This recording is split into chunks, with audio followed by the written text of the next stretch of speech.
चालू किया था, तो उसमें मैंने आपको सारी चीज़ें बताई थी कि कैसे कैसे शालाक्य को हमको कवर करना है, पार्ट ए और पार्ट बी, पेपर वन और पेपर टू।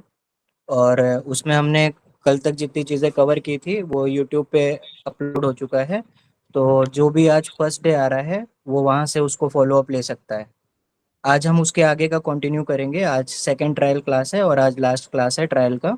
कल से हमारा मेन सीरीज चालू हो जाएगा। ठीक है, तो आज हम स्टार्ट कर रहे हैं उसके आगे से। कल हमने जहाँ तक कवर किया था, जिसका भी छूटा है वो यूट्यूब का लिंक अभी डाल दूंगा, कल का रिकॉर्डिंग का, वो वहाँ से कवर कर लेगा। तो कल हमने जहाँ तक किया था उसके बाद आज हमको देखना था एक बहुत ही इम्पोर्टेंट पार्ट, जहाँ से यूजी और पीजी दोनों के हिसाब से बहुत ही इम्पोर्टेंट सेक्शन है ये, और सबसे ज़्यादा कंफ्यूजिंग सेक्शन है कि इसको सिस्टम से कैसे याद किया जाए। ठीक है, तो आज हम पढ़ेंगे नेत्र रोगों का वर्गीकरण। तो जैसा कि हम जानते हैं कि ऑलमोस्ट सभी आचार्यों ने नेत्र रोग 76 प्रकार के बताए हैं। ठीक है, यानी कि आंखों में 76 प्रकार की बीमारी आयुर्वेद के अनुसार होती है। तो उसको आचार्यों ने, हम मेनली सुश्रुत को फॉलो कर रहे हैं अभी, 4 क्लासिफिकेशन बनाए कि ताकि बच्चों को और हमें ट्रीटमेंट करते टाइम या याद करते टाइम हमें सुविधा हो। ठीक, तो वो 4 क्लासिफिकेशन पहले हमें इस 76 को 4 में तोड़ना है। ठीक, तो वो क्या क्या है? सबसे पहला क्लासिफिकेशन उन्होंने दोषा अनुसार बताया।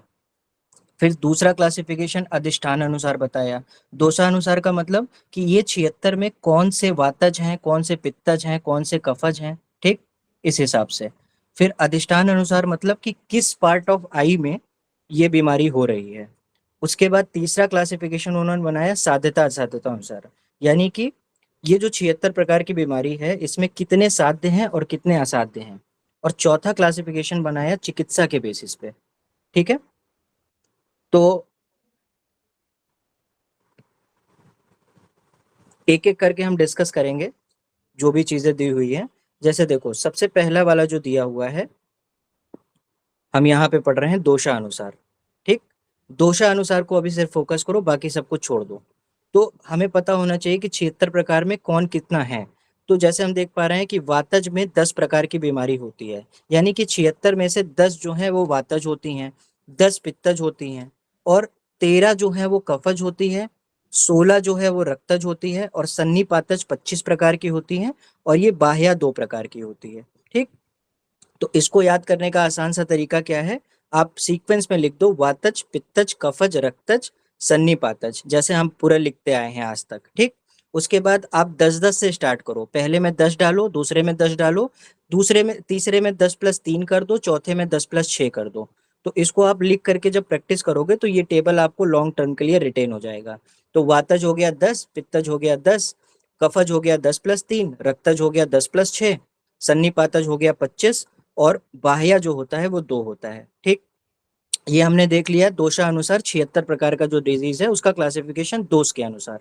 अब सेकंड क्लासिफिकेशन आता है अधिष्ठान के अनुसार, यानी कि जो कल मैंने आयुर्वेद के एनाटॉमी पढ़ाई थी कि संधिगत रोग होते हैं, संधि होता है, आँख का पार्ट, दृष्टि होता है, और शुक्ल पार्ट होता है, कृष्ण पार्ट होता है।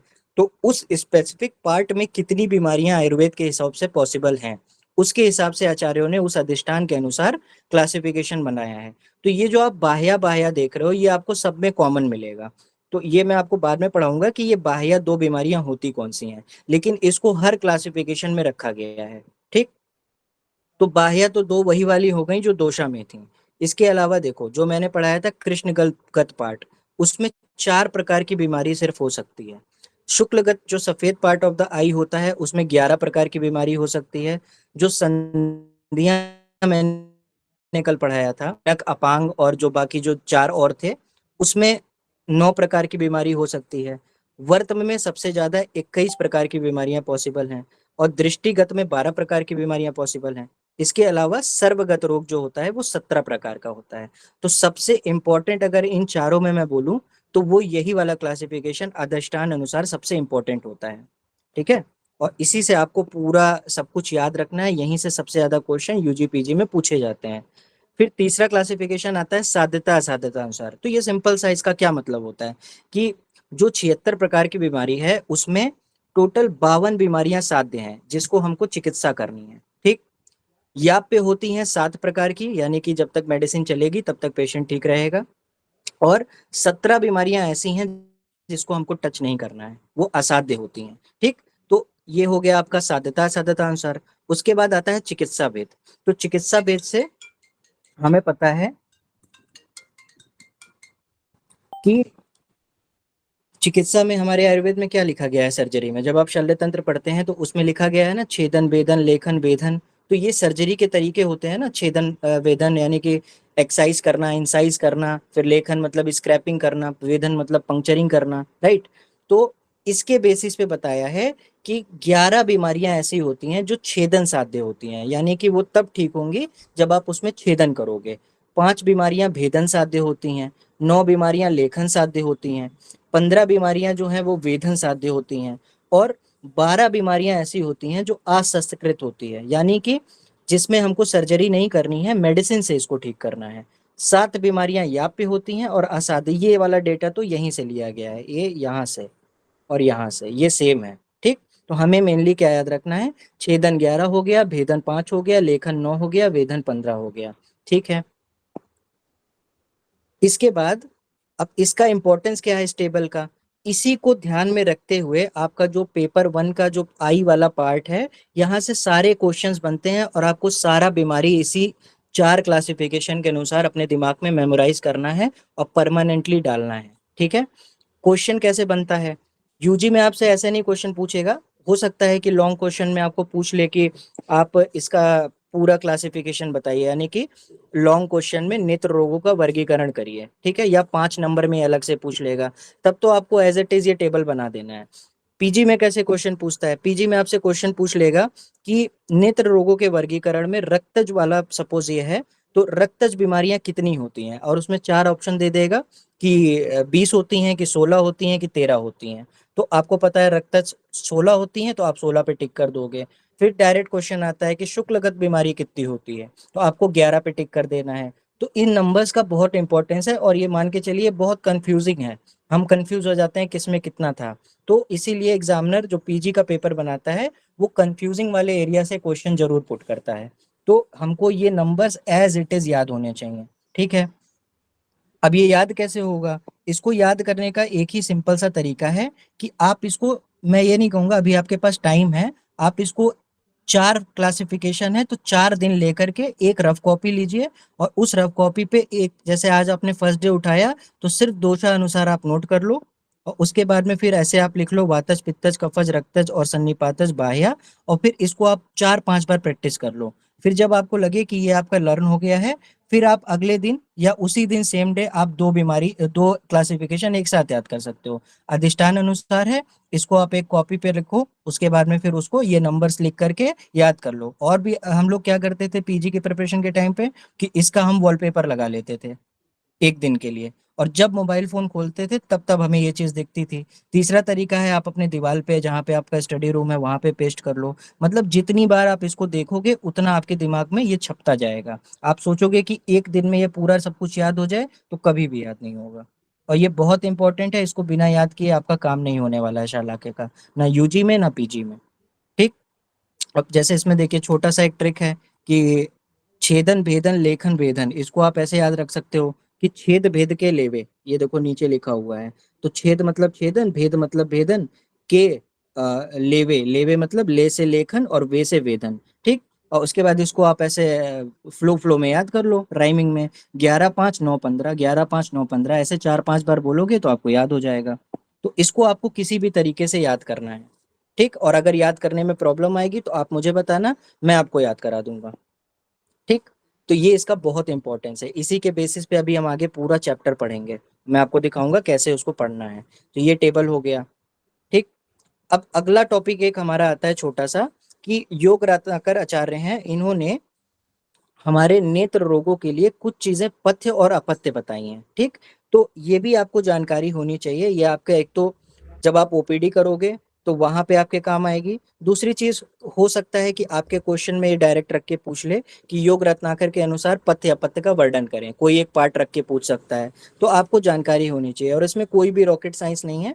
एक बार आप देखोगे तो आपको कॉमन सेंस से सॉल्व हो जाएगा। जैसे आपको पता है आश्योतन आग की एक थेरेपी है, ठीक, तो ऑब्वियस सी बात है ये पथ्य होगा।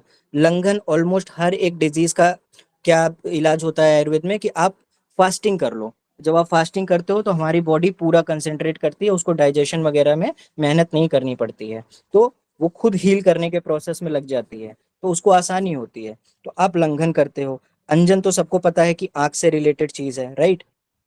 उसके बाद स्वेदन, विरेचन, ये सब पंचकर्मा की थेरेपीज, ये सब ऑब्वियसली पथ्य हैं। प्रतिसारण, ये भी आपका थेरेपी है। नेत्र पूरण, ये भी थेरेपी है।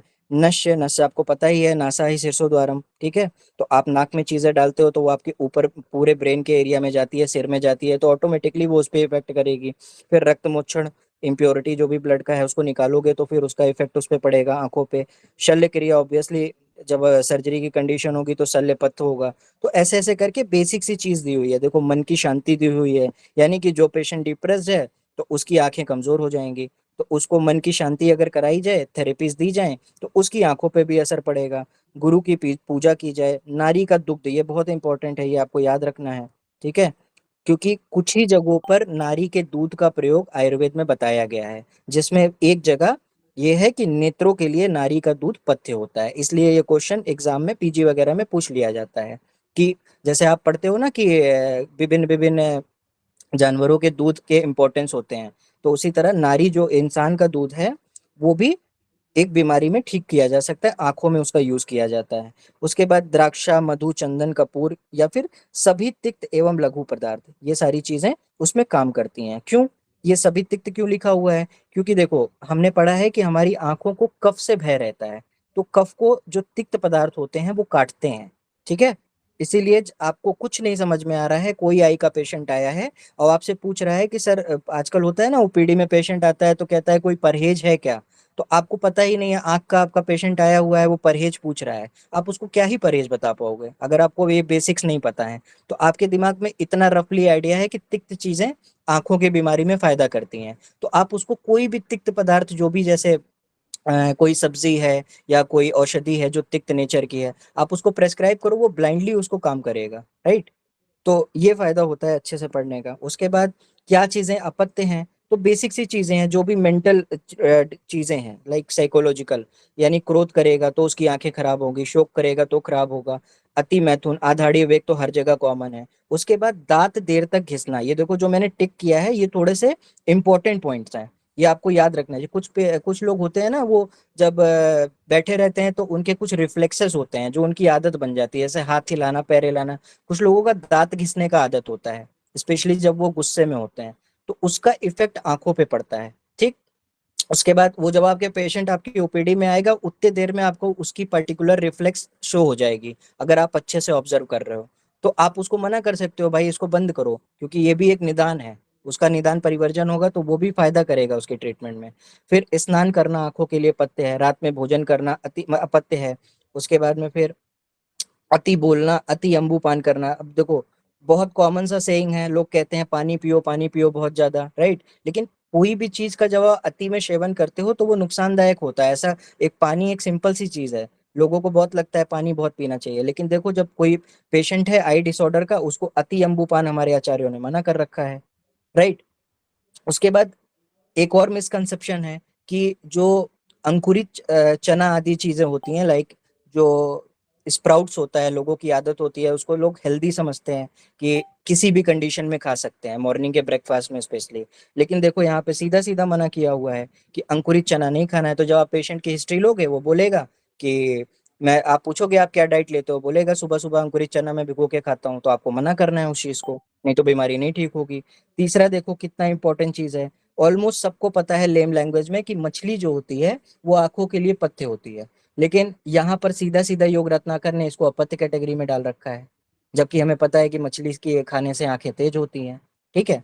लेकिन जब पेशेंट डिजीज्ड कंडीशन में है तो उसको मत्स्य भी नुकसान करेगा, और बाकी चीजें हैं कि सूरा नुकसान करता है, मांस नुकसान करता है, तांबुल का आप किसी भी रूप में सेवन करते हो, चाहे वो सिगरेट हो, चाहे वो पान मसाला हो या कुछ भी हो, वो नुकसान करेगा। अम्ल चीजें नुकसान करती हैं, लवण, तिक्त, कटु, उष्ण, ये सब चीजें, और ये तो कॉमन सेंस है, सूक्ष्म वस्तु देर तक देखना, धूप या उष्ण स्थान में रहना। और ये भी इंपॉर्टेंट है कि वमन करना, यानी कि पंचकर्मा की थेरेपीज में से सिर्फ एक सिंगल चीज है जो मना की गई है, अपत्य है, क्या है? वमन, राइट।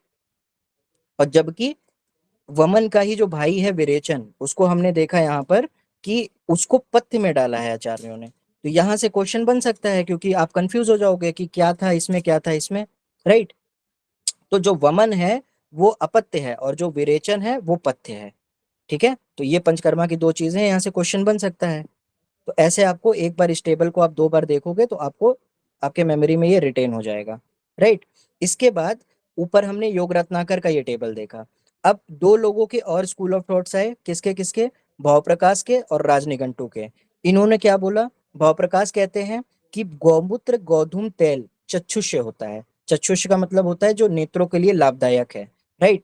और वहीं राजनिघंटु ने महिष मूत्र को यानी कि भैंस के मूत्र को हित बताया है, चक्षुष्य बताया है, और शार्शर्प तेल यानी कि सरसों का जो तेल होता है उसको पथ्य बताया है। तो अब यहाँ से भी क्वेश्चन बन सकता है। अब आपसे पूछ लेगा कि भाव प्रकाश के अनुसार निम्न में से कौन सा मूत्र चक्षुष्य होता है। तो आपको पता होना चाहिए कि भाव प्रकाश गौमूत्र को बताते हैं, और उसमें ऑप्शन में महिष मूत्र भी दिया होगा। या क्वेश्चन रख के पूछ सकता है कि राजनिघंटु के अनुसार। तो ये पीजी बेस्ड क्वेश्चंस हैं, राइट। लेकिन आप यूजी में क्या कर सकते हो, जरूरी नहीं है कि आप पूरा टेबल रट के जाओ, लेकिन कुछ कुछ जो आपको रिटेन हो रहा है एटलीस्ट क्वेश्चन आ जाए, तो इसमें से 10-12 पॉइंट्स आप वहां पर पथ्य और अपथ्य में लिख करके आ पाओ। लेकिन पीजी पॉइंट ऑफ व्यू से क्या क्वेश्चन बनता है वो भी आपको साथ में साथ लेकर के चलते रहना है, ठीक, क्योंकि क्वेश्चंस आते हैं। इसके बाद यहाँ पे हमारा पूरा इंट्रोडक्टरी पार्ट अभी तक का सब कुछ खत्म हो गया। अब हम क्या करेंगे, अब हमारा नेक्स्ट स्टेप होगा कि जो मैंने आपको अधिष्ठान अनुसार सारी डिजीजेस बताई थी, अब आपके सिलेबस में उसी अनुसार एक एक चैप्टर करके एक एक पार्ट ऑफ द आई, जैसे संधिगत रोग से स्टार्टिंग है, तो संधिगत रोग में कौन सी बीमारी होती है, उसके क्या कारण होते हैं, उसका क्या लक्षण है, उसकी क्या चिकित्सा है, ऐसे ऐसे करके चैप्टर वाइज सारे पार्ट्स को दिया हुआ है। और यही आपको नेत्र रोग में पढ़ना है मेनली। और इसी में से कोई एक पार्ट का, एक चैप्टर का लॉन्ग क्वेश्चन में आपका क्वेश्चन उठा करके रख दिया जाएगा, या तो फिर 5 नंबर में भी रख सकता है, और प्लस पीजी में भी यहाँ से भर भर के क्वेश्चंस आते हैं, ठीक। और ये इतना कंफ्यूजिंग है कि अगर आप इसको सिस्टम से नहीं याद करोगे तो आपको कभी भी ये याद नहीं हो सकता। तो मैं इसको आपको न्यूमोनिक्स के थ्रू, मैंने पूरे न्यूमोनिक्स बना रखे हैं सारे, कि कैसे इसको अपने दिमाग में रिटेन रखना है, ताकि वो आपके लॉन्ग टर्म तक पड़ा रहे और वो आपको जब भी आपसे कोई कुछ पूछे तो आप तुरंत उसको बता पाओ। तो अब मैं स्टार्ट करने जा रहा हूँ संधिगत रोग, ठीक है। यानी कि जो मैंने आपको कल संधियां पढ़ाई थी उनमें कौन कौन सी बीमारियां होती हैं, ठीक। तो सबसे पहले हम बेसिक सा देखते हैं, क्या देखते हैं कि नेत्र में 6 संधियां होती हैं। ये मैंने आपको कल बहुत अच्छे से पढ़ाया था कि 6 संधियां होती हैं, ठीक है। इन्हीं संधि स्थानों में होने वाले रोगों को संधिगत रोग कहते हैं, ठीक है। दोषों का वहन करने वाली सिराओं एवं अश्रु व स्रोतस का स्थान होने के कारण अधिकांश संधिगत रोग कनीनक संधि पर उत्पन्न होते हैं, ठीक है। कनीनक संधि मैंने आपको क्या बताया था, नक, नक से याद कराया था, जो नाक के पास पाए जाने वाली संधि है, ठीक। तो यहाँ पर आपका लेक्राइमल डक्ट होता है जहां से आंसू आते हैं, तो लेक्राइमल डक्ट अंदर से कनेक्टेड है। तो अभी मान लो पेशेंट को जुकाम हुआ, तो वो जुकाम नाक से ट्रेवल करके लेक्राइमल डक्ट के थ्रू आंख में भी जा सकता है। वो आपके यहाँ से कान से भी कनेक्टेड होता है स्ट्यूशियन ट्यूब के थ्रू, तो वहां से भी इन्फेक्शन ट्रेवल कर सकता है। तो चूंकि वो ट्यूब है इस वजह से वहां पर मैक्सिमम बीमारियां होने के चांसेस होते हैं, ठीक। तो सबसे ज्यादा बीमारियां कनीनक संधि में ही उत्पन्न होती हैं, और वो दोष इसी सिराओं से ट्रेवल करके वहां पे पहुंचते हैं। तो अभी मोटा मोटा आपको याद रखना है कि नेत्र में 6 संधियां होती हैं, और इन्हीं में होने वाली डिसीजेस को हम संधिगत रोग कहते हैं।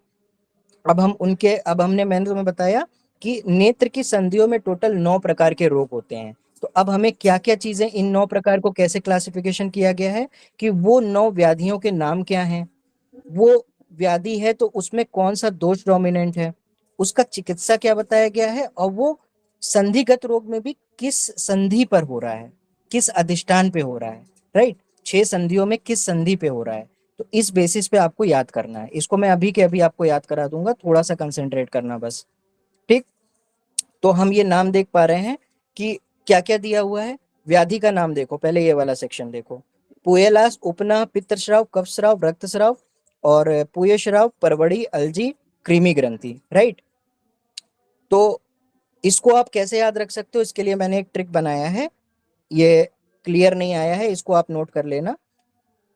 क्या लिखा हुआ है, पुष्पा को संधिगत रोग हुआ, ठीक है।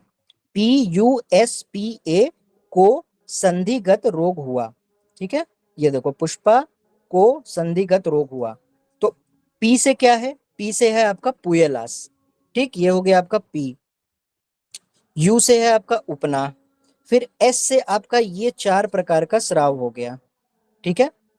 फिर अगला पी से आपका ये हो गया, और ए से हो गया अलजी, और को से हो गया कृमि ग्रंथि, ये हो गया को, ठीक है। तो और संधिगत रोग हुआ, संधिगत इसलिए लिखा है मैंने ताकि आपको याद है कि ये न्यूमोनिक किसका था।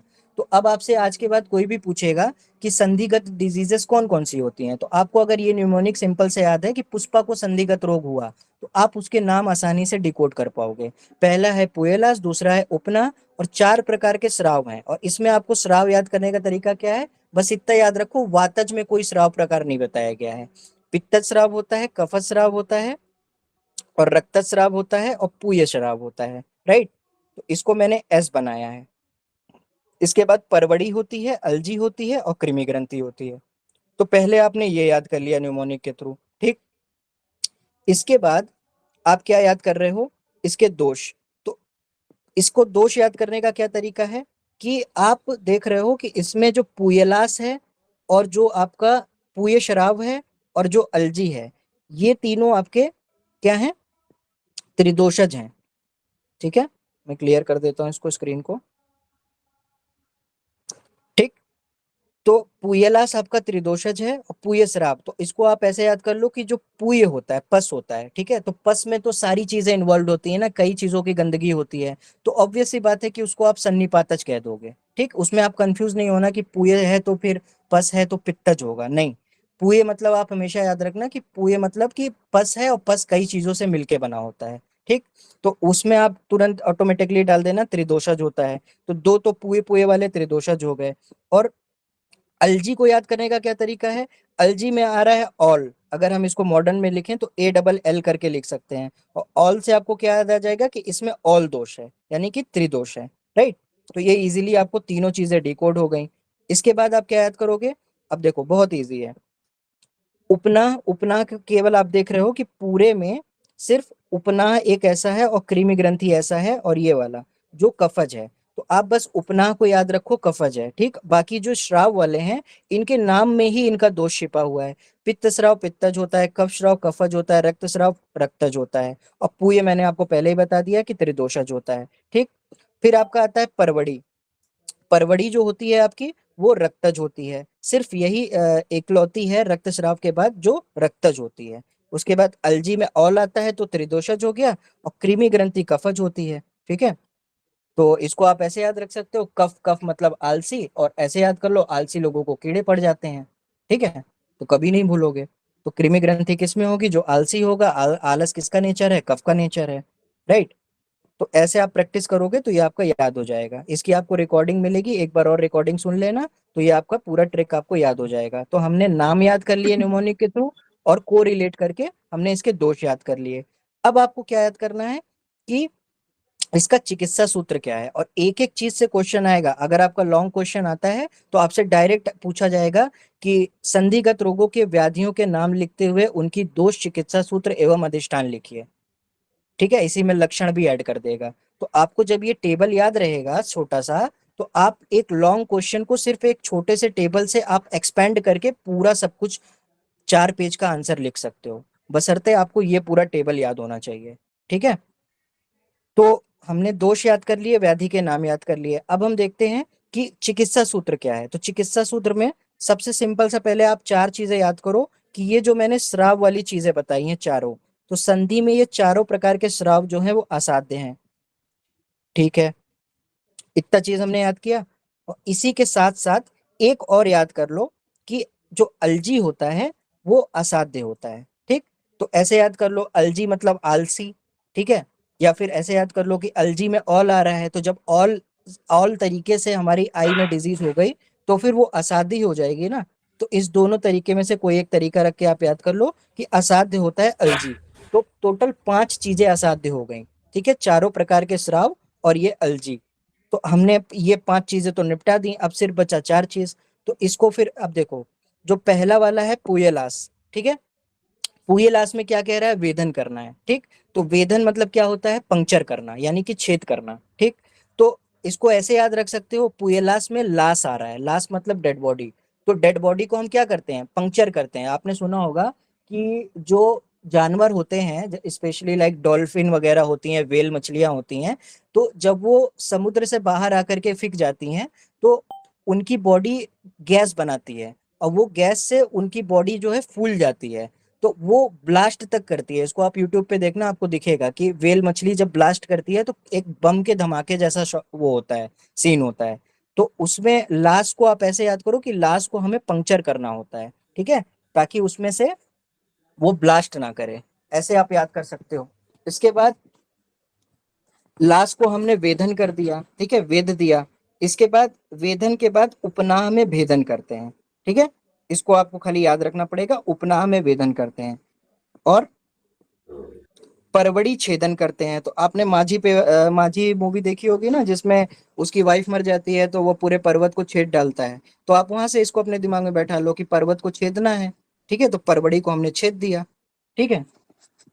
इसके बाद अगर आपको ये रक्त वाला याद करने में दिक्कत हो रहा है कि इसका डोज कैसे याद रखेंगे कि परवड़ी का रक्त जो होता है, तो ऐसे याद रख लो कि एक पर्वत था, उसको हमने छेद दिया तो उसमें से ब्लड निकलने लगा, रक्त निकलने लगा।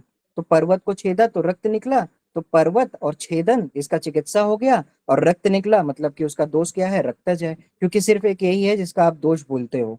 तो ये छोटा सा ट्रिक आप याद कर लोगे तो आपको याद हो जाएगा, ठीक है। उसके बाद अलजी का मैंने असाध्य बता ही दिया।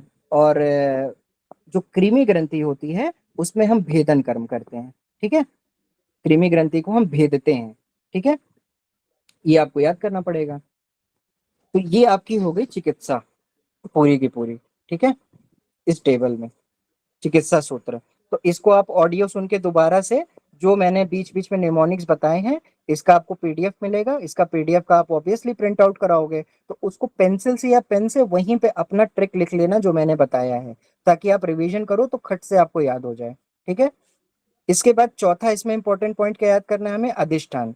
तो अधिष्ठान में हमें क्या, किस बेसिस पे याद करना है कि कौन सी संधि में ये डिजीज होती हैं। जैसे संधियां भी तो 6 प्रकार की है ना, तो ये 9 प्रकार की बीमारियां भी उन 6 प्रकार की संधियों में होती हैं। तो अलग अलग संधियों में अलग अलग ये 9 प्रकार का क्लासिफिकेशन है। तो इसको याद करना भी बहुत आसान है। पहले आप अपना ये वाला न्यूमोनिक लिख लो, पुष्पा वाला, ठीक है। पुष्पा वाला आपने निमोनिक लिख लिया, पुष्पा को संधिगत रोग हुआ।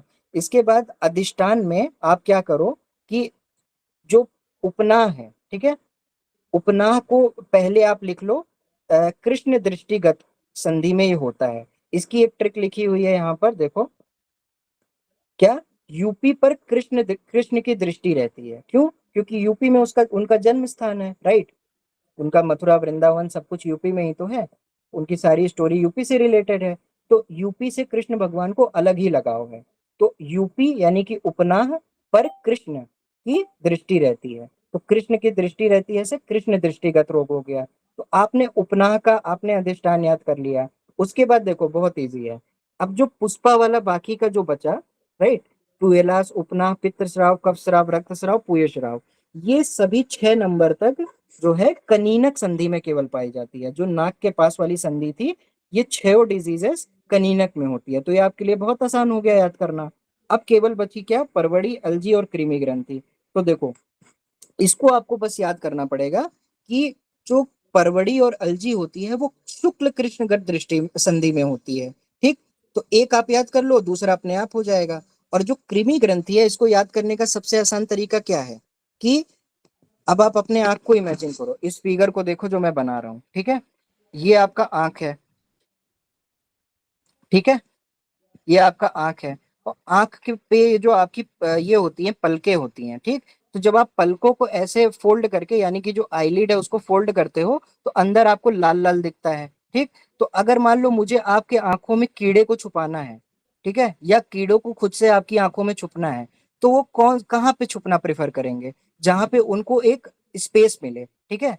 तो वो आपके आई बॉल पे तो नहीं छुप सकते क्योंकि वो एक्सपोज्ड रहेंगे। तो वो ऑब्वियस सी बात है कि वो आपके जो आईलिड है उसके पीछे छुप जाएंगे। तो आईलिड मतलब क्या, आईलिड मतलब हो गया आपका वर्त्म, ठीक है, और पक्ष्म। और आईलैशेस हो गया, पक्ष्म हो गया आपका आईलैशेस, और वर्त्म हो गया आपका आईलिड।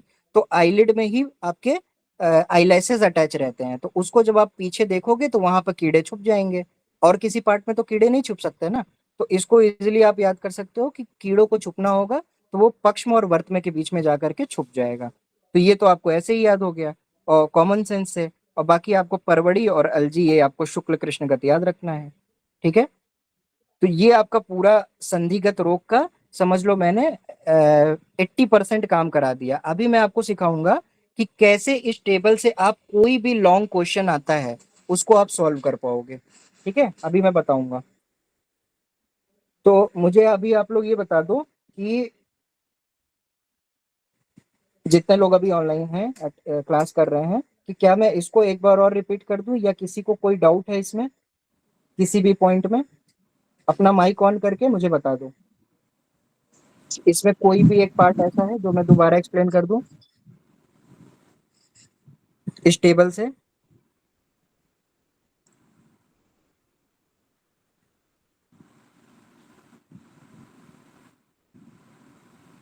आवाज आ रही है मेरी? नहीं सर, कोई नहीं है, सही है, समझ में आ गया। समझ में आ गया ना? जी। ठीक है। अब क्लास में किसी को भी डाउट रहे तो अपना तुरंत उसी इसको बेझिझक पूछो, क्योंकि अभी नहीं पूछोगे तो फिर कब चला के तैयार करोगे? 3-4 महीने में पेपर है तुम्हारा, तो अभी शर्माने की कोई जरूरत नहीं है। कॉन्फिडेंट रहो, तुरंत डाउट क्लियर करो। ठीक है। तो ये तुम्हारा ये टेबल हो गया जो बहुत ही इंपॉर्टेंट है। ठीक है। इसके बाद अब मैं इसी को एक एक करके आपको बताऊंगा कि जब क्वेश्चन आएगा एग्जाम में लॉन्ग क्वेश्चन तो उसको सॉल्व कैसे करना है। ठीक है। तो अब हम इन्हीं बीमारियों को, जैसे पुएलास है तो पुएलास को हम डिटेल में पढ़ेंगे। ठीक है, उसका डेफिनेशन बनाएंगे। तो देखो कैसे बनाते हैं डेफिनेशन। ठीक है। देखो, सबसे पहले मैंने क्या लिखा है, पुएलास। ठीक, जब पेपर आएगा तो आप ऐसे ही लिखना। पुएलास में मैंने क्या डाल दिया, दोष डाल दिया। और दोष हमने कहाँ से चुरा लिया? अपने टेबल से चुरा करके लिख दिया। ठीक। साध्यता असाध्यता भी हमने टेबल से चुरा करके लिख दिया। चिकित्सा भी हमने टेबल से चुरा करके लिख दिया। ठीक। अब देखो परिभाषा बनाने का तरीका, इसको आपको रटने की भी जरूरत नहीं है। परिभाषा आप खुद से बना सकते हो। क्या लिखा है? हमें पता है कि पुएलास कहाँ हो रहा था, कनीनक संधि में हो रहा था, राइट। तो नेत्र की कनीनक संधि में उत्पन्न होने वाला रोग, जिसमें सूफ से पाक होने के पश्चात गाढ़ा एवं दुर्गंध युक्त पुई का स्राव होता है, उसको पुएलास कहते हैं। ठीक। तो देखो, नेत्र की कनीनक संधि में उत्पन्न होता है, ये तो हमें टेबल से ही पता था। बस आपको क्या याद रखना है कि इसमें सूफ और पाक होने के पश्चात गाढ़ा स्राव होता है जो दुर्गंध युक्त होता है। इसको कॉमन सेंस से कैसे याद रख सकते हैं? जो पुए लाश है इसको ऐसे याद रख लो, लाश में पस पड़ गया। ठीक। अब जब लाश में पस पड़ जाएगा तो उसमें हमें क्या क्या चीजें देखने को मिलेंगी? मान लो लाश है, उसमें पस पड़ गया तो वो फोड़ा जैसा बन गया, वुंड बन गया। तो उसमें ऑब्वियस सी बात है स्वेलिंग आएगी, सोफ आएगा। वो पका हुआ है तभी तो उसमें से पस निकल रहा है। और तीसरा चीज क्या आ रहा है, इसमें से पस आ रहा है। ठीक। तो कॉमन सेंस से हमने पढ़ लिया लाश को पुए हो गया। ठीक है, पुए निकल रहा है लाश में से। तो उसमें हमें क्या फीचर्स देखने को मिले, स्वेलिंग और पाक हो रहा है और पस हो रहा है। और ऑब्वियस सी बात है जब पस निकलता है तो फिर आपने देखा होगा सामने से भी, किसी भी बॉडी पार्ट से पस निकलता है तो उसमें बदबू आती है। तो उसमें दुर्गंध युक्त पुए का स्राव हो रहा है। तो कॉमन सेंस से तुमने पुएलास का पूरा डेफिनेशन भी बना लिया। ठीक। तो स्मार्टली पढ़ोगे तो तुम्हें ज्यादा अपने ब्रेन पे जोर भी नहीं डालना पड़ेगा और चीजें आप लिख करके भी आओगे, अच्छा खासा नंबर पाओगे और याद भी रहेगा लॉन्ग टर्म तक। ठीक। तो इसके बाद ये आपका सुश्रुत का ओपिनियन था, परिभाषा। अब वांगभट्ट ने क्या ओपिनियन दिया है? वांगभट्ट ने इसे आदमापी कहा है, यानी कि वांगभट्ट कहते हैं कि जो पुएलास बीमारी है ये आदमापी, आदमापी मतलब होता है जो बार बार फूलने वाला होता है। यानी जब आप सामने से ओपीडी में इस पेशेंट को पूछोगे कि क्या दिक्कत है आंखों में, तो वो बताएगा कि साहब मेरा आंख जो है बार बार फूलता है, फिर नॉर्मल हो जाता है, फिर सूजन आ जाती है, फिर नॉर्मल हो जाता है। तो इसी को आदमापी कहते हैं। और प्लस शराबी एवं वेदना से युक्त होता है, तो ये तो सुश्रुत वाला ही पॉइंट है, राइट। तो इन्होंने एक एक्स्ट्रा पॉइंट क्या जोड़ दिया, आदमापी। ठीक। ये चीज। इसके बाद सूफ का पाक तीनों दोष मिलाकर के करते हैं, अतः पुएलास त्रिदोषज होता है। तो ये आप सिंपल सी चीज याद रखो कि जब भी पाक होता है आयुर्वेद में कहीं पे भी, तो वो तीनों दोषों से मिलकर ही होता है। चाहे वो नेत्रहीन किसी भी पार्ट में जब पाक होता है तो शोफ का, तो वो तीनों दोषों से मिलकर के ही होता है। तो ये कोई बहुत बड़ी चीज नहीं है। और इसके चिकित्सा में हम रक्त मोक्षण कराते हैं। ठीक है। एक तो वेदन करा रहे हैं, वेदन में पंक्चरिंग ही तो हो रही है, तो पंक्चरिंग से क्या होगा, रक्त निकलेगा, तो वो रक्त मोक्षण हो गया। तो आपको अगर एग्जाम के पॉइंट ऑफ व्यू से लिखना है तो आप ये वांगभट वाला पॉइंट स्किप भी कर दोगे तो चलेगा, ठीक है। और बाकी चीजें तो आपने टेबल से ही तो डिकोड करी। देखो आपका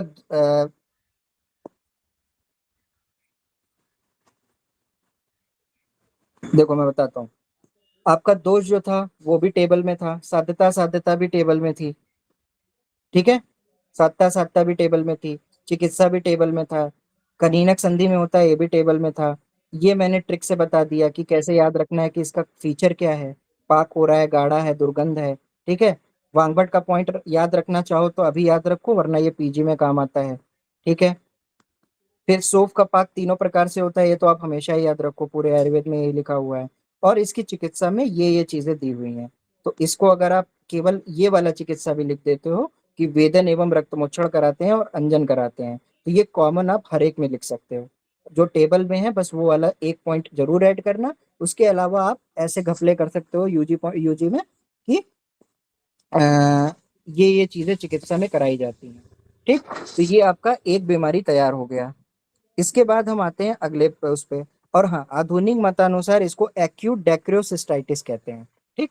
तो एक्यूट डेक्रियोसिस्टाइटिस का जब आप केस देखोगे तो उसको आप पाओगे कि उसके सिम्टम्स जो हैं उसमें भी पस निकलता है, उसमें भी इन्फ्लेमेशन होती है, उसमें भी जो है स्मेल आती है, ठीक। तो ये जो मॉडर्न वाला पोर्शन है इसका मैं एक सेपरेट लेक्चर बना करके सब कुछ कवर करा दूंगा शॉर्टकट में, ठीक है। जितना आपको यूजी में लिख करके आना है और जितना आपको रिटेन करना है। तो अभी केवल आप इतना याद रखो कि एक्यूट डेक्रोसिस्टाइटिस इसका मॉडर्न कोरिलेशन है, ठीक। बाकी ये सब पीजी के पॉइंट्स हैं, इसको अभी आप मत देखो। तो ये आपका पहला वाला पुएलास तैयार हो गया। अब हम आते हैं दूसरे वाले पे। दूसरा वाला भी सेम उसी तरीके से हम टेबल से अपना सब कुछ बना लेंगे। सिर्फ टेबल याद किया और हमने क्वेश्चन को आंसर को एक्सपेंड कर दिया। दोष कफज होता है टेबल से ले लिया, साता साता टेबल से ले लिया, चिकित्सा हमने टेबल से ले लिया, ठीक। उसके बाद ये देखो मैंने क्या लिखा है, चिकित्सा इसमें भेदन करते हैं। भेदन किससे करते हैं, व्रीहि मुख शस्त्र से करते हैं। तो ये आपका अभी के लिए इंपॉर्टेंट नहीं है, ये पीजी में क्वेश्चन पूछता है, ठीक है। क्या पूछेगा पीजी के एग्जाम में, एमओ के एग्जाम में, कि जो उपनाह बीमारी होती है उसकी चिकित्सा में जो भेदन करते हैं वो किस शस्त्र से करते हैं। तो उसमें 4 शस्त्र के नाम दिए होंगे, तो उसमें एक ये होता है कि ये व्रीहिमुख शस्त्र से किया जाता है। तो ये आपका पीजी का क्वेश्चन हो गया, ठीक। अब हम बनाते हैं परिभाषा अपने स्टाइल में। क्या, नेत्र की संधि में, अब इसमें आप वो संधि का नाम भी लिख सकते हो, ठीक है। मैंने बताया था ना कि कृष्ण दृष्टिगत संधि होती है उपनाम में, कृष्ण जी की यूपी पर दृष्टि, तो यहाँ आप ये भी लिख सकते हो, नेत्र की उपनाह संधि में होने वाली बड़े आकार की तथा नहीं पकने वाली कंडु युक्त और वेदना रहित ग्रंथि होती है उसे उपनाह कहते हैं। अब देखो इसको स्मार्टली याद करने का तरीका क्या है। उपनाह में दोष मैंने क्या दिखाया है, कफ, ठीक है। तो इस बीमारी में ऑब्वियस सी बात है जो भी फीचर्स मिलेंगे वो कफ वाले मिलेंगे। जैसे बड़े आकार का, बड़ा आकार किसका होता है, कफ, जो भी जहां भी कफ का इन्वॉल्वमेंट होगा वो बड़े आकार का होगा। अब कफ है तो क्या वो पकेगा, पकाने के लिए किसकी जरूरत पड़ती है, पित्त की जरूरत पड़ती है, लेकिन यहाँ पर तो पित्त है ही नहीं, कफ है, तो ऑब्वियस सी बात है कि ये पकेगा नहीं। फिर तीसरा क्या है, कंडू युक्त। कंडू किसका फीचर है, आयुर्वेद में कफ का फीचर है। वेदना रहित है, वेदना किसका फीचर है, वात होगा तभी वेदना होगी, ये हमें शुरू से पता है, बिना वात के वेदना नहीं हो सकती। अब चूंकि यहाँ पर केवल कफ है तो ये वेदना रहित है। सिंपल से तरीके से कॉमन सेंस लगा करके एक इस पॉइंट से तुमने पूरा डेफिनेशन को डिकोड कर लिया। नेत्र की संधि में बड़े आकार की तथा नहीं पकने वाली कंडु युक्त और वेदना रहित ग्रंथि होती है उसे हम उपनाह कहते हैं। इसका अधिष्ठान कनीनक संधि बताया गया, ये गलत है, इसको काट देना, नोट्स में करेक्शन कर लेना। ये जो मैंने लिखा है कृष्ण दृष्टिगत संधि वो है, ठीक है। उसके बाद मॉडर्न के अनुसार आप इसका कोरिलेशन देखते हो तो ये लैक्राइमल सिस्ट है, और इसमें चिकित्सा क्या करा रहे हैं, स्नेहन स्वेदन और शस्त्रक्रम करा रहे हैं, ठीक है। और आप चिकित्सा में ये भेदन वाला पॉइंट लिख देना टेबल से चुरा करके। और उसके बाद ये देखो यहाँ पे भी एक पीजी का क्वेश्चन बनता है। क्या बनता है कि स्नेहन स्वेदन कराने के बाद फिर हम इस बीमारी में भेदन लेखन कराते हैं, राइट। यानी स्नेहन स्वेदन करा दिया, भेदन करा दिया, फिर हम स्क्रैपिंग करते हैं लास्ट में, ठीक है, खुरचते हैं उसको। तो किस शस्त्र से खुरचते हैं, मंडलाग्र शस्त्र से खुरचते हैं। क्वेश्चन रख के पूछेगा कि उपनाह में किस शस्त्र से आप लेखन कर्म करते हो, 4 ऑप्शंस दिए होंगे, उन 4 में आपका आंसर हो जाएगा मंडलाग्र। तो ये पीजी का क्वेश्चन है, इसको आप अभी स्किप कर सकते हो। लेकिन चूंकि आपके नोट्स में लिखा है, तो जब आप प्रिंट आउट कराना नोट्स को, तो यहीं पे नोट कर लेना लेक्चर सुन के कि ये पीजी का एक क्वेश्चन है। तो जब आप पीजी इंटर्नशिप के जस्ट बाद प्रिपेयर करोगे, तो आपका यूजी के ही नोट्स में पीजी के क्वेश्चन ऑलरेडी मार्क्ड होंगे, तो आपका 80% काम ऐसे ही हो जाएगा। ठीक। सर हाँ, सर सारे नोट्स एक बार पीडीएफ फॉर्म में नहीं मिल सकते? जैसे अभी आप हाफ ऑफ पीडीएफ भेजते हैं तो एक बार में नहीं मिल सकते? ये एक्चुअल में ट्रायल क्लास थी ना दोनों, तो इसमें मैं सर अलग अलग भेज रहा था। इसके बाद जो आपको मेन पीडीएफ मिलेगा, वो मैं सारा कंबाइन कर दूंगा, ताकि आपको ओके सर। इजीली एक बार में प्रिंट आउट हो जाए। Okay sir. ठीक है। ये तो मैं अभी ट्रायल लेक्चर दे रहा था ना, इस वजह से मैं अलग अलग फोटोज क्लिक कर रहा था। उसकी आप टेंशन मत लो, आपको इजीएस्ट फॉर्म में मिलेगा, ताकि ज्यादा स्ट्रेस ना हो। ठीक है। तो देख पा रहे हैं आप लोग कि हमने दो बीमारियां सिर्फ अपने टेबल के बेसिस पे डिकोड करके आराम से क्वेश्चन बना लिया। अब एग्जामिनर आपसे एक्सपेक्ट करता है 4 पेज लिखो, आपके पास देख लो कंटेंट कितना बन जा रहा है टेबल से। आप चाहो तो 8 पन्ना लिख डालो, राइट। केवल उस टेबल को ही एक्सप्लोर कर दिया तो 8 पन्ना आपका बन जाएगा। इसी तरह आपका सारा जितना डिजीज है आगे आने वाला, कि कृष्णगत रोग, फिर जो भी डिजीजेस हैं, उसको आप इसी स्टाइल से करोगे, तो आपका पूरा डेफिनेशन बनते जाएगा, सारा कंटेंट बनता जाएगा। अब बिल्कुल दिमाग पे प्रेशर नहीं बनेगा। ठीक है। तो हमने उपनाम पढ़ लिया। इसके बाद हम आते हैं श्राव पे। अब श्राव आपका सबसे इजी है। ठीक है। हमने पढ़ा था 4 प्रकार के श्राव होते हैं: पित्त श्राव, कफ श्राव, रक्त श्राव और पूय श्राव। तो इसमें देखो, इसमें भी हम क्या करेंगे, पूरा टेबल का ही इस्तेमाल करेंगे। क्या लिखा हुआ है? नेत्र की कनीनक संधि, हमें पता है अधिष्ठान कनीनक होता है, यहीं से हम डेफिनेशन बना रहे हैं। कनीनक संधि में होने वाला वेदना रहित स्राव को हम नेत्र स्राव कहते हैं। अब देखो, सिंपल है, जब इसमें वात दोष था ही नहीं, तो फिर वेदना कहाँ से होगी? वेदना किसका रोल है? वात का है। तो नेत्र की कनीनक संधि में होने वाला वेदना रहित स्राव नेत्र स्राव कहलाता है। अभी हम इन जनरल स्राव को एक लेकर के चल रहे हैं, इसके बाद हम इंडिविजुअल बनाएंगे। तो अभी हमने कॉमन नेत्र स्राव देख लिया। तो ओपीडी के बेसिस पे सोचो, तो आपके पेशेंट आपको मिलेंगे जिनके आंखों से आंख उनका बह रहा होता है, लाइक स्राव हो रहा था, वो कहता है सर मेरे डिस्चार्ज हो रहा है। तो आपके दिमाग में यहाँ से क्लिक करना शुरू होना चाहिए, अच्छा पेशेंट को स्राव हो रहा है। स्राव हमने आयुर्वेद में कहाँ पढ़ा था? तो मतलब शालाक्य में कहाँ पढ़ा था? नेत्र रोग में पढ़ा था। नेत्र रोग में कहाँ पढ़ा था? 4 प्रकार के श्राव हमने संधिगत रोग में पढ़ा था। तो ऐसे आप पीछे जाके अपने दिमाग में ओपीडी में इसको डायग्नोस कर पाओगे कि मेरा कहाँ से मुझे उसका एक्सट्रैक्ट निकालना है, राइट। तो नित्य स्राव आपका हो गया, ये परिभाषा कॉमन सा। फिर संप्राप्ति, संप्राप्ति में क्या कह रहा है? आपके दो, आपने निदान सेवन किया कुछ भी जो भी रिलेटेबल था, उससे आपके दोष कुपित हुए। दोष कुपित होकर के अश्रु मार्ग से होते हुए, ठीक है, कनीनक संधि कहाँ? नाक के पास। नाक के पास क्या है? लक्राइमल डक्ट है। तो उसी अश्रु मार्ग से होते हुए कनीनक संधि में पहुंचे, वहां से वेदना रहित स्राव कराया, और फिर आपको बीमारी हो गई नेत्र स्राव। ठीक है। ये आपकी संप्राप्ति बन गई। इसके बाद अब हम आते हैं इंडिविजुअल 4 प्रकार के स्राव पे।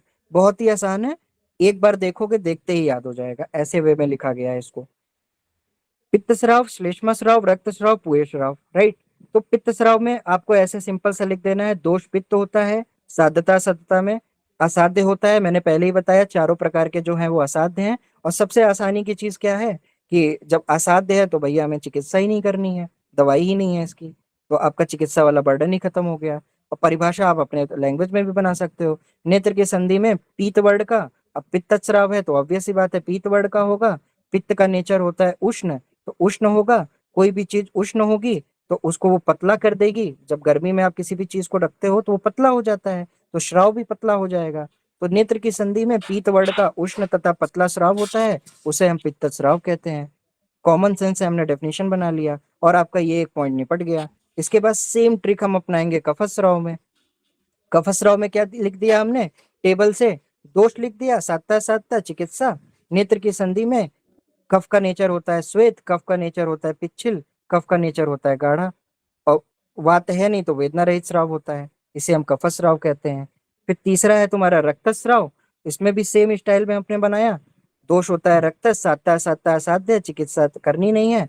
नेत्र की संधि में अब रक्तज है तो रक्त युक्त, रक्त जो है पित्त के रिजम्बल करता है, तो यहाँ उष्णता भी होगी, जो ना तो मात्रा में अति अल्प हो और ना मात्रा में अति गाढ़ा हो। ये एक एक्स्ट्रा पॉइंट आपको याद करना है। उस स्राव को हम रक्तस्राव कहते हैं, यानी कि पेशेंट कहेगा कि सर हमें आंख में से स्राव निकलता है, और वो स्राव आप पूछोगे कैसा होता है तो वो बताएगा कि खून के जैसा होता है और मुझे गरम गरम फील होता है। फिर आप पूछोगे कितना निकलता है तो वो बताएगा कि कम कम निकलता है, बहुत ज्यादा नहीं निकलता है। फिर पूछोगे कैसा होता है तो वो कहेगा ना बहुत गाढ़ा होता है ना बहुत पतला होता है। ठीक है, तो इससे आप खट से समझ जाओगे कि ये रक्तस्राव की बात कर रहा है। ठीक, उसके बाद लास्ट आता है आपका पुय स्राव। ये भी आपने टेबल से डिकोड करके बना लिया कि दोष सन्निपात साता साता असाध्य, चिकित्सा होती नहीं है। परिभाषा आप अपने से बना सकते हो। नेत्र की कनीनक संधि में उत्पन्न होने वाला पात जो अनेक वर्ड अनेक रूप वाला होता है। तो मैंने आपको क्या पस के लिए कॉमन सा बता रखा है कि पस कई चीजों से मिलकर के बना होता है। ठीक है, तो ऑब्वियस सी बात है कि ये कलरफुल होगा। ठीक है, इसमें अनेक वर्ड पाए जाएंगे क्योंकि पस बनता है कई चीजों से। तो अनेक रूप वाला वर्ड वाले पुए शराब से युक्त पेशेंट बताएगा। आप पूछो कि किस कलर का डिस्चार्ज होता है तो वो कहेगा कभी हरा होता है कभी पीला होता है। तो आप समझ जाओगे कि इसको पुए शराब वाली कैटेगरी है। और वहीं अगर बोल दे कि लाल कलर का स्राव केवल होता है तो वो चला जाएगा रक्त स्राव की कैटेगरी में। राइट, और इसकी और क्या फीचर्स हैं, इसमें निरंतर स्राव होता रहता है, यानी पेशेंट को हर टाइम स्राव होता रहता है। वेदना रहित है क्योंकि वात का इन्वॉल्वमेंट नहीं है, और कनीनक संधि पर पुनः पुनः आद्यमान नहीं होता है। राइट, तो ये इसका एक फीचर है कि इसमें बार बार पेशेंट को स्वेलिंग और नॉन स्वेलिंग की कंडीशन नहीं आती है। तो ये देखो कितने आसानी से तुम्हारा 4 प्रकार का स्राव भी कवर हो गया। ठीक है, इसके बाद 7वीं बीमारी कौन सी थी, परवड़िका। ठीक है, परवड़िका का भी सेम उसी स्टाइल में दोष लिख दिया टेबल से, साता साता लिख दिया टेबल से, चिकित्सा लिख दिया टेबल से। कहाँ पे होती है तो शुक्ल कृष्णगत संधि में होती है। डेफिनेशन खुद से बना लो। ठीक है, लेकिन इसमें एक दो इंपॉर्टेंट चीजें तुमको यूजी और पीजी पॉइंट ऑफ व्यू से याद रखनी है। ठीक है, जो बहुत ही इंपॉर्टेंट है, और एआईपीजीटी में 3 बार ये क्वेश्चन आ चुका है। और एमओ के एग्जाम में तो आप जब पीजी की तैयारी करोगे तो बहुत बार ये क्वेश्चन आपको मिलेगा। सिंपल सा है लेकिन कंफ्यूजन हो जाता है। अभी मैं आपको याद करा देता हूँ क्या है इसका डेफिनेशन। देखो, नेत्र की संधि में ताम्र, इस वर्ड को याद रखना, ताम्र। ताम्र वर्ड का तनु तथा वृत्ताकार, वृत्ताकार मतलब गोल शोफ होता है, जिसमें क्या फील हो रहा है, दाह और वेदना होती है। फर्स्ट टाइम आप देख रहे हो कि वेदना वर्ड आया है अभी तक हमने जितना पढ़ा। तो ऐसे कंडीशन को हम परवर्डिका कहते हैं। ठीक है, पेशेंट क्या, आप इसको और अच्छे से याद करने के लिए तुरंत आप पेशेंट के लैंग्वेज में कन्वर्ट करो। पेशेंट आया ओपीडी में, बोला कि सर मेरे आंख में स्वेलिंग है। आपने स्वेलिंग ऑब्जर्व किया, वो किस कलर का दिख रहा है, तांबे के कलर का दिख रहा है। कैसा है, पतला है लेकिन गोल है। और पूछा आपने कि इसमें आपको और कुछ फील होता है तो कहेगा साहब मुझे जलन और दर्द महसूस होती है। तो आप इन फीचर से कि तांबे कलर का दिख रहा है, गोल है, पतला है और जलन और वेदना हो रही है, तो आप डायग्नोस कर ले जाओगे कि इसको परवड़िका हो गया है। ठीक है, और इसको आप इसका मॉडर्न कोरिलेशन देखते हो, फाइलेक्टेनुलर कंजक्टिवाइटिस, ये इसका मॉडर्न कोरिलेशन है। ठीक है, अगर आप इसको एग्जाम में लिख लेते हो, रिटेन रहता है तो बहुत अच्छी बात है, नहीं लिख पाते हो तो कोई बात नहीं, सिर्फ आप आयुर्वेदिक चीजें लिख दो। इसके बाद इसकी चिकित्सा में स्वेदन करते हैं, छेदन करते हैं, प्रतिसारण करते हैं, लेखनीय द्रव्य से स्थानिक प्रयोग करते हैं। तो आपको छेदन तो मैंने टेबल में ही लिखा दिया, बाकी आप 2 चीजें और याद कर लो, स्वेदन प्रतिसारण। स्वेदन प्रतिसारण आप देख रहे होगे ऑलमोस्ट सब में है, तो आप बस इतना ही लिख दो। और स्क्रैपिंग करते हैं लेखनीय द्रव्यों से। ठीक, फिर ये जो आपका नीचे लिखा हुआ है ये आपके पीजी के क्वेश्चंस हैं। ये सब पीजी में एमओ में आए हुए क्वेश्चंस हैं। क्या है, ये तीनों क्वेश्चन पीजी के हैं। क्या क्वेश्चन है, क्वेश्चन पूछेगा परवरिका बीमारी में जब आप ऑपरेशन कर रहे होते हो तो जो वर्त में है, आईलिड है, उसको उठाने के लिए किस यंत्र का यूज करते हो। 4 ऑप्शन दिया होगा, उसका आंसर लगेगा बडीश यंत्र। ठीक, सेकंड क्वेश्चन क्या बन सकता है, परवड़िका बीमारी में छेदन करते समय आप कौन से सर्जिकल टूल का इस्तेमाल करते हो। 4 ऑप्शंस रहेंगे, उसका आंसर है वृद्धि पत्र। फिर क्वेश्चन पूछेगा कि जब आप परवड़िका में एक्सीजन कर रहे होते हो, छेदन कर रहे होते हो, तो अगर आपने बहुत ज्यादा छेदन कर दिया, ठीक है, तो उससे क्या होता है, क्या कॉम्प्लिकेशन आता है। 4 ऑप्शंस दिए होंगे, उसका आंसर हो जाएगा अश्रु नाड़ी। तो देखो एक सिंपल से लाइन में तुम्हारे 3 पूजी का क्वेश्चन तैयार हो गया। 3 एमओ का क्वेश्चन तैयार हो गया, इसमें से बिल्कुल क्वेश्चंस बन सकते हैं। ठीक, तो ये आपका परवडिका बीमारी हो गई। अब आप जब भी परवडिका बीमारी पढ़ोगे तो इसको कोरिलेट करके पढ़ोगे अल्जी से, क्योंकि इनका ऑलमोस्ट जो फीचर होता है वो सेम टू सेम होता है, बस थोड़ा सा डिफरेंस है। सबसे पहले तो ये आपने टेबल से ये वाली चीजें कॉमन लिख ली पेपर भरने के लिए। फिर अब देखो क्या डिफरेंस है परिभाषा। नेत्र की संधि में लाल वर्ड का, ऊपर क्या था, तांबे वर्ड का। यहीं पे आपकी डायग्नोसिस क्लियर हो जाएगी। अगर आपने इतना सिंपल सा डेफिनेशन याद किया तो ओपीडी में पेशेंट आया, आप उसकी आंख का कलर देख के डायग्नोस कर लोगे कि इसका तांबे वर्ड का था तो ये अल्जी सॉरी ये है परवर्डिका है, और अगर लाल वर्ड का है तो वो अल्जी है। ठीक, और परवड़ी के लक्षणों से युक्त, मैंने बताया ना कि परवड़ी और अलजी के लक्षण जो हैं सेम होते हैं, बस इनमें कलर का डिफरेंस होता है। ठीक, तो ये क्वेश्चन आया हुआ है, क्वेश्चन हमेशा बताया ना पीजी में क्वेश्चन आता है ये वाला। तो इसमें दो डिफरेंसेस, तीन डिफरेंसेस हैं, एक दो, मैं बता रहा हूँ कितने डिफरेंसेस हैं। ये हो गया difference number 1, difference number 2, difference number 3 और डिफरेंस नंबर 4। तो ये जो डिफरेंस नंबर 1 है क्या है, जो परवड़ी होती है वो तनु होती है, पतली होती है, और अलजी जो होती है वो नेचर में थिक होती है, आप देखोगे वो मोटा मोटा दिखेगा। ये जो सेकंड और थर्ड फीचर है ये आप टेबल से ही समझ गए, टेबल में ही आपके दिया हुआ है। और ये जो ये इंपॉर्टेंट फीचर बताया, ये तांबे कलर का होता है और ये लाल कलर का होता है। ठीक, और इस वाले पॉइंट को आप अगर याद कर पाओ तो करो, नहीं तो कोई बात नहीं।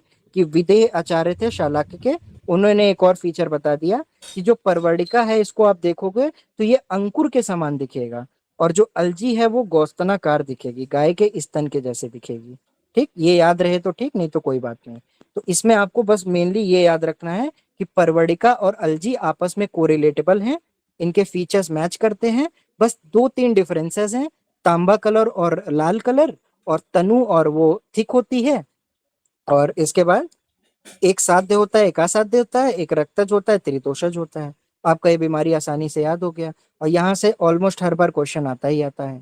ठीक है, पीजी का तो फेवरेट क्वेश्चन है ये।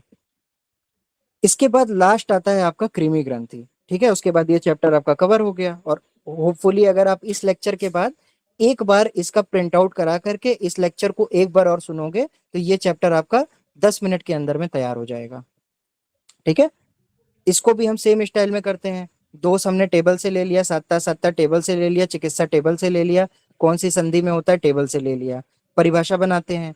नेत्र की संधि में अनेक प्रकार की कृमि द्वारा निर्मित ऐसी ग्रंथियां जिनमें कृमियां रहती हैं और कंडू करती हैं। अब बताओ इसके परिभाषा में क्या रॉकेट साइंस है। नेत्र की संधि में हो रहा है, नाम में ही कृमि है और नाम में ही ग्रंथि है। ठीक है, तो नेत्र की संधि में अनेक प्रकार की कृमि द्वारा निर्मित ऐसी ग्रंथियां, ग्रंथियां कौन बनाएंगे, कीड़े बनाएंगे।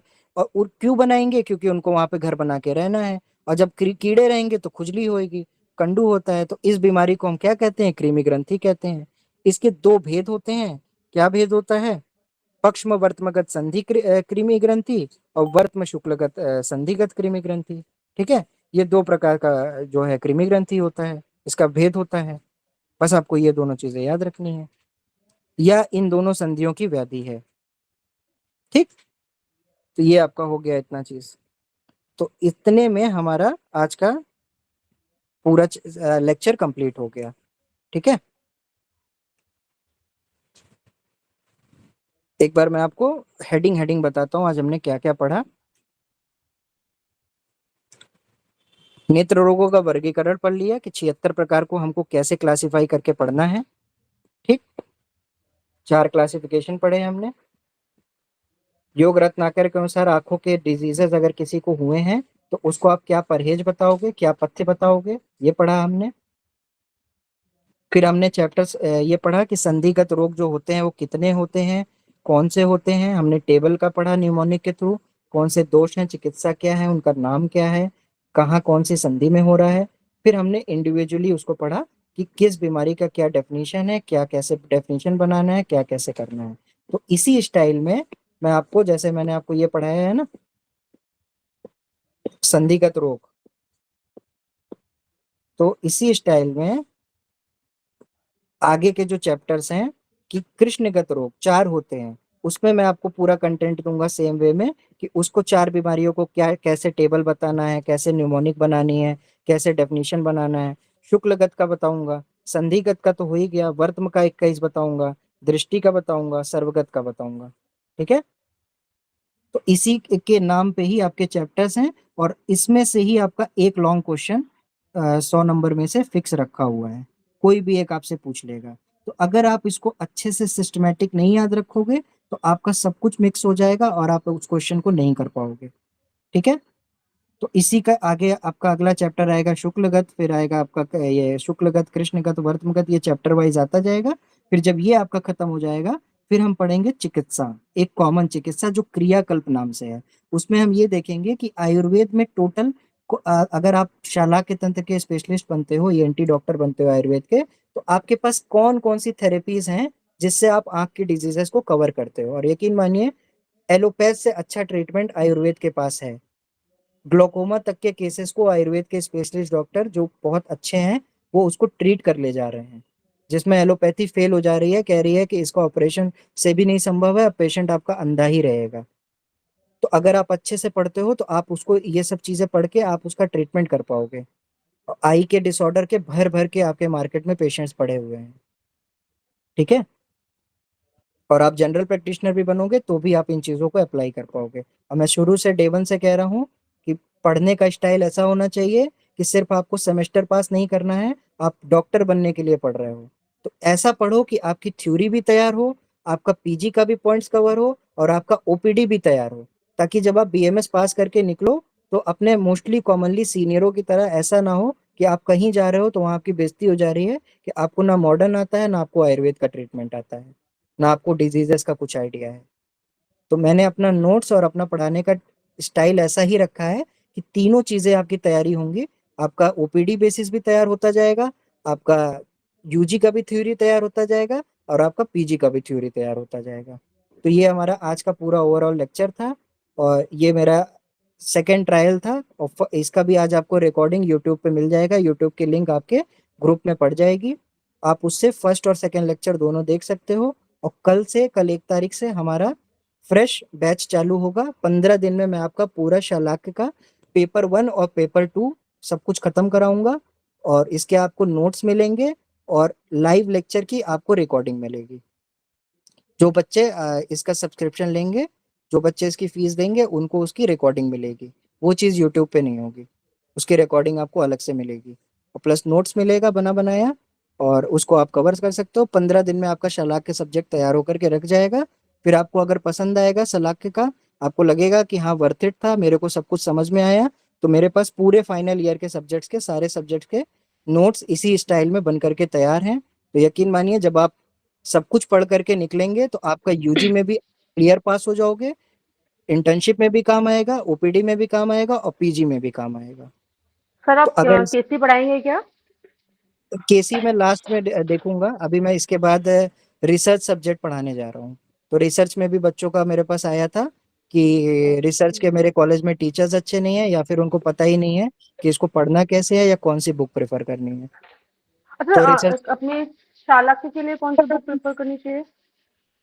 शलाकी के लिए आपका एनसीआईएसएम, और उसके हिसाब से जो बुक आप बोलोगे उस हिसाब से मैं प्रेफर करूंगा। अब नहीं, हम लोग मेरे का तो वो सीसीआईएम के अकॉर्डिंग है ना, अभी हम लोग का 19 मैच है, तो आप हम कौन लोगों सा को भी बुक, कौन सी अनिल बुक? वर्मा फॉलो करते हो क्या? Yes sir, Aparna Sharma sir.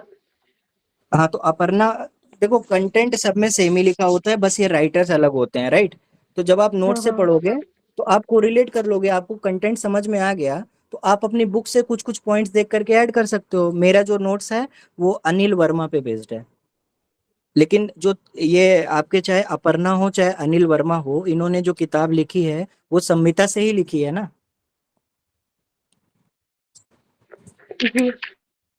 तो वो सब कुछ आपका कवर हो जाएगा। उसके लिए मैं अश्योर करता हूँ कि कोई भी आपका एग्जाम होगा, कोई भी यूनिवर्सिटी होगी, ये थ्योरी उसमें आप अप्लाई कर पाओगे, यूजी और पीजी दोनों में।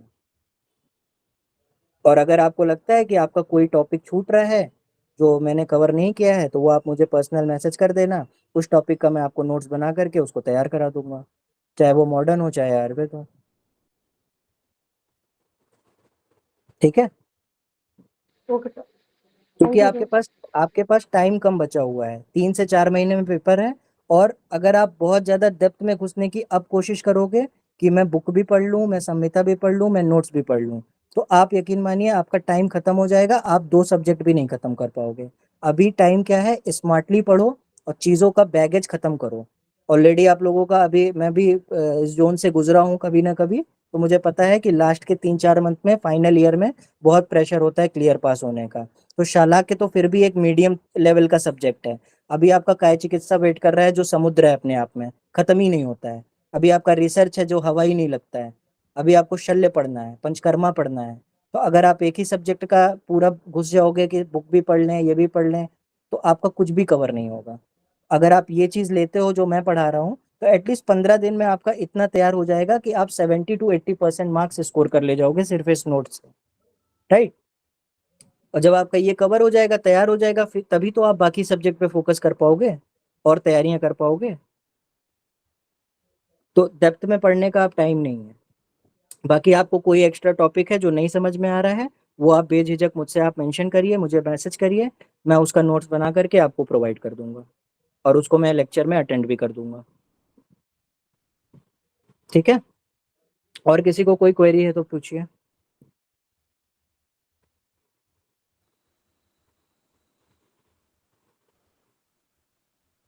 बाकी आज आपको एडमिशन डिटेल्स का ग्रुप में मेंशन हो जाएगा, उसका आपको पेमेंट करके कल से आपको सीरीज में ज्वाइन करा दिया जाएगा। और कल से ऐसे ही क्लासेस चलेंगी और टाइमिंग भी अभी मैं पोल कर दूंगा, तो जिसका जो टाइमिंग सुटेबल होगा, मोस्टली सब लोग, मुझे लगता है 9 बजे के रात के लिए सबको ही कंफर्टेबल होगा, तो मैं अपने साइड से 9 बजे का ही रखूंगा। बाकी और जी कुछ बॉस, होगा तो 9 फिर से देख 10 लेंगे। बेटर रहेगा।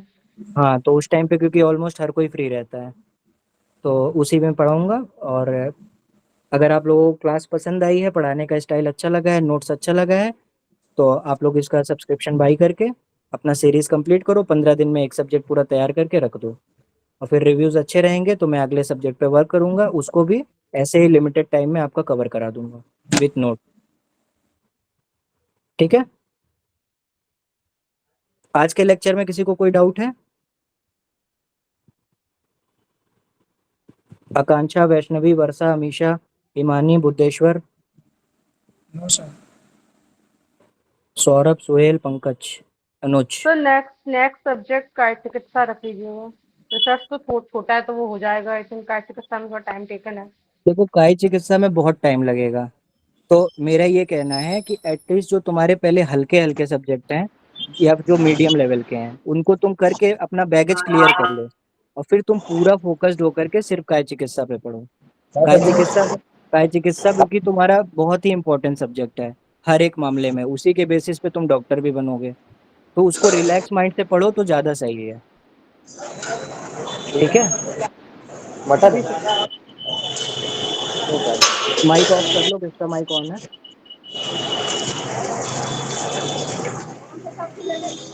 पंकज, अपना माइक ऑफ कर लीजिए।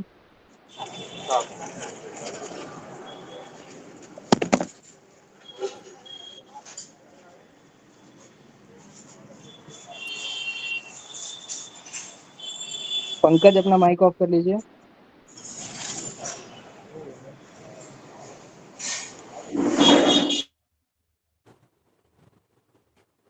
ठीक है? तो जैसे मैंने शालाक्य को 15 दिन का टारगेट रखा है, इसी तरीके से बिना टाइम वेस्ट करते हुए, अभी हमारे पास इतना टाइम नहीं है कि हम फालतू चीज़ों में इसको, अभी मैं चाहूँ तो इसी शालाक्य को मैं 3 महीना खींच सकता था या 4 महीना खींच सकता था और धीरे धीरे पढ़ाता, आराम से पढ़ाता, लेकिन फिर आपका सिलेबस कंप्लीट नहीं हो पाएगा। तो हमें आदत डालनी होगी कि हम कम टाइम में सब कुछ स्मार्टली पढ़ के कवर करते रहें। तो जितना जेन्युइन टाइम लगता है कि आपको समझ में भी आ जाए और चीज़ें कवर हो जाएं, उतने उतने टाइम में मैं सब्जेक्ट्स को डिवाइड करके, कोई कोई सब्जेक्ट होगा जो 7 दिन में ही पैकेज बना के कवर हो जाएगा, कोई सब्जेक्ट होगा जैसे काय चिकित्सा है, उसमें मिनिमम 1.5 महीना लगेगा पूरा एंटायर चीज खत्म करने में। ठीक है? तो उसको हम बाद में देखते रहेंगे, अभी फिलहाल आप लोग शालाक्य को ज्वाइन करिए और इसका सीरीज कंप्लीट करिए, फिर जैसा डिमांड आएगा उस हिसाब से मैं आपको बाकी चीज़ें आगे की प्रोवाइड करूंगा। तो अभी लेक्चर में एंड करता हूँ और एडमिशन का मैं डिटेल डाल दूंगा, तो जिसको भी लेना है ले ले, क्योंकि कल से आपको ये वाली लिंक नहीं आएगी, जो एडमिशन कराएगा सिर्फ उसको ये लिंक्स जाएंगी। ठीक है?